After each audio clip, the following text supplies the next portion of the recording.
I just wanted to first and foremost, I wanted to say Happy Mother's Day to my mom, who also has a BookTube channel on here, and I wanted to talk about uh, her and books and some different books. This is a bit of rambling, but uh, I'm just very, very, very appreciative of the fact that growing up, she was reading out loud to us perpetually. And I feel like her whole attitude towards reading and learning and literature and always being a student of life and being an autodidact really influenced the trajectory of my life in such a gigantic way. And it seemed like it would be an appropriate way to sort of respond to that and celebrate her would be to, since she's always uploading booktube channels to her booktube channel, since she's always uploading booktube videos to her booktube channel, to talk a little bit about what I've been reading recently, which doesn't have an enormous amount of overlap with what she has been reading. I just finished On the Road by Jack Kerouac, um, which is a book that I enjoyed a lot, but also at the end of it, I think there's a very large number of people for whom Jack Kerouac or his nom de plume Sal Paradise, uh, and also his real life friend Neil Cassidy in the book Dean Moriarty are actually aspirational.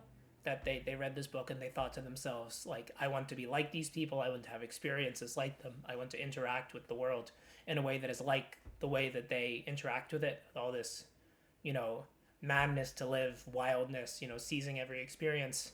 And that worries me a little bit because I read this book as a sort of a rake's progress, as a warning against libertine living and the sadness and the everything falling apartness that comes from a life that is only about seeking kicks and having experiences and is totally aesthetic and has nothing to do with the moral.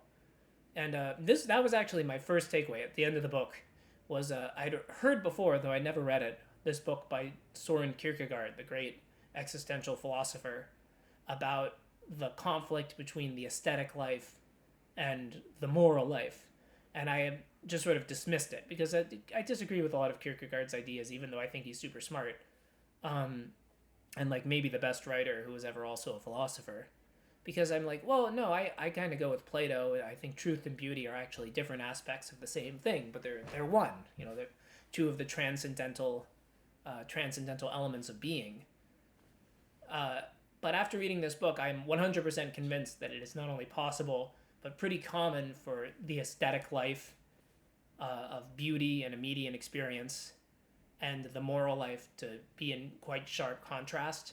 And you couldn't get a purer example than Jack Kerouac's Days on the Road, as depicted in the book On the Road, of a person who was attempting to live a purely aesthetic life and even sort of ignore the moral and only live for beauty, for experience, and for this sort of personal, yeah, this madness to live. And there's this really famous quote that's actually very beautiful at the beginning of the book, where he talks about his whole life has been spent following these wild eccentrics. He says, the only people for me are those people who are the mad ones, the people who are mad to live, mad to breathe, mad to be saved, but who simply burn, burn, burn across the sky like Roman candles, and all the people go, ah. And over the course of the book, because at first, like, this idea of this term, mad to live, and over the course of the book, it begins like mad to live is mad, like enthusiastic, like as in the phrase, I'm just mad about Harry. They're mad to live. The joie de vivre, I think I said that wrong, but like the joy of life is so strong in them. They are just mad to experience every experience, to leave no stone unturned, like all the women, all the wine, all the song. Women, wine, and song is the whole thing. The wine includes also whiskey and every form of drugs that was available in 1947 in the United States. But as it goes on, the phrase mad to live, it becomes more like mad in order to live, that you need to disassociate yourself from this ugly reality and continue in this dream world of perpetual drunkenness, especially drunkenness. Of all the vices he indulges in, the alcohol is the most insistent and repetitive. And the number of times it said, like, me and so went to find a liquor store or went to buy some whiskey is repeated in the book. And the number of times sadness is brought up, and the number of times the phrase "everything was falling apart" is said. It's a very good for me, it was an extremely good libertine story.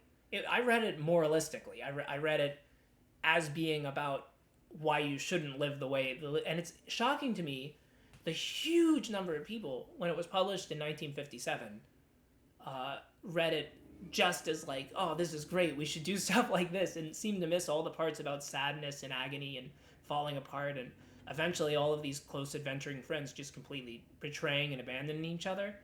And I don't quite get. It's weird to me to think that people read this and was like, yeah, let's travel the country and live wild, like, and the extent to which it's considered like a predecessor to sort of rock and roll attitudes and hippie attitudes in the 60s. It was written, the journals that it was based on were written in the 40s, in the late 40s, 1947 until 1950. The whole book was written in 1951 or 52 and revised just a little bit. One neat little detail on one piece of paper over the course of 3 weeks. He taped together paper and inserted it into his typewriter so he wouldn't have to replace the page. And it's they still have it. They call it the scroll. It's 120 feet long, the entire original manuscript, which is not very different at all from the final published version, except that all the names were changed to fictional names. But and then it was published in 1957, and it obviously had a gigantic influence on sort of the 60s counterculture stuff, but he doesn't depict it as countercultural. There's only a couple of times where he mentions things of like mainstream attitudes that he disagrees with. Really, he's just describing, and the reason why the book is enjoyable because it's quite honest. He's not egotistical with it. He treats his own thoughts and fantasies and observations pretty much exactly the same way he treats his external observations, and which makes it very interesting, and it makes it very. It was hard for me to really disagree with anything because it never felt like he was asserting a point that I would disagree with. It all just felt like a description, and of a description of real events. Even his thoughts, it doesn't feel like, at no point, or at almost no point does it feel like he's pontificating. And even when he sort of does a little bit, it's over very quickly and on to the next thing, like a road trip.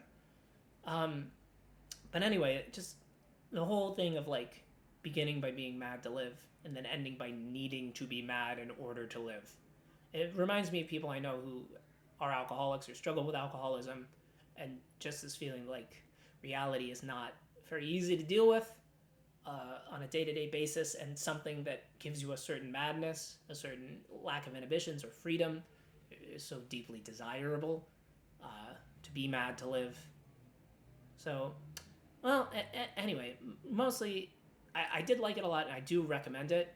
I don't recommend it to you, Mom. I don't think you would like it. I don't even think you would like it as an example of something that was historically interesting.